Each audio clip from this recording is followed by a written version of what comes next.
रायसेन जिले के बरेली में पीडब्ल्यूडी के सरकारी आवास का सांसद के पीएसओ को आवंटन किया गया, फिर निरस्त करना पीडब्ल्यूडी के अधिकारियों की कार्यप्रणाली पर सवाल उठाता है। होशंगाबाद सांसद का मुख्यालय होशंगाबाद है, बावजूद इसके बरेली में नियम के विरुद्ध सरकारी भवन का आवंटन पीडब्ल्यूडी एसडीओ नितिन पटेल के द्वारा करवाया, लेकिन शिकायत के बाद भवन आवंटन निरस्त कर दिया गया। लेकिन सत्ता से जुड़े लोग किस तरह सरकारी संपत्ति का दुरुपयोग करते हैं, इस मामले से साफ होता है।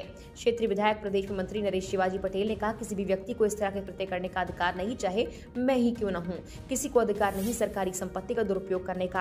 होशंगाबाद सांसद दर्शन सिंह चौधरी के पीएसओ का फर्जी तरीके से निवास आवंटित सांसद के द्वारा सरकारी आवास पर रात को अतिक्रमण भी कराया गया। प्रशासन के संज्ञान में जब ये मामला आया तो आनंद फानन में काम को बंद करवा दिया गया।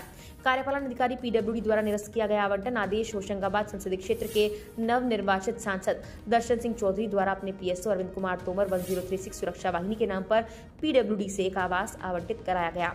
आवास आवंटित होने के बाद आवंटन की शर्तों का उल्लंघन भी किया गया। रात पर ही अतिक्रमण शुरू कर दिया गया, टीन शेड बनाना शुरू हो गया। अपने आप में ये बहुत बड़ा कृत्य है। प्रशासनिक अधिकारियों के संज्ञान में आते ही निर्माण कार्य बंद कराकर सामग्री जब्त की गई। सांसद द्वारा अवैध रूप से आवास आवंटित करना अधिकारियों को जांच के घेरे में लेता है और फिर आवंटन के बाद रात को अतिक्रमण का सेट का निर्माण करना भाजपा के सत्ताधारी नेताओं की प्रवृत्ति को दर्शाता है। देश के पीएम मोदी अतिक्रमणकारियों के ऊपर कठोर कार्रवाई करने की बात करते हैं, लेकिन उनके ही सांसद ये कृत्य करते हैं।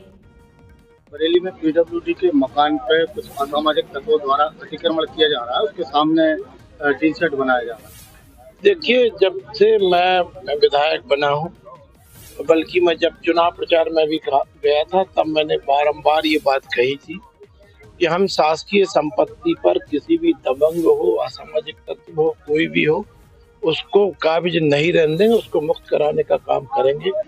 इस दिशा में मैंने शासन को पहले से ही निर्देश दे रखे हैं। जिन भी सरकारी संपत्तियों पर लोगों ने कब्जे कर रखे हैं, उनको हटाने का काम कर रहे हैं, उनको मुक्त कराने का काम कर रहे हैं। ऐसी स्थिति में यदि किसी ने ऐसा दुस्साहस किया है कि शासकीय संपत्ति पर बगैर किसी अनुमति के, बगैर किसी के जानकारी के अतिक्रमण करने का प्रयास किया, तो ऐसे असामाजिक तत्वों के खिलाफ सख्त कार्रवाई करेंगे। मैंने आपने ये विषय संज्ञान में लाए हैं, तो मैं तत्काल इसमें अपने प्रशासन को भी निर्देश दूंगा कि ऐसे तत्वों के काम तो तुरंत रुकेगा ही, और जिन्होंने ये दुस्साहस किया उनके खिलाफ एफआईआर कराने का काम भी करेंगे।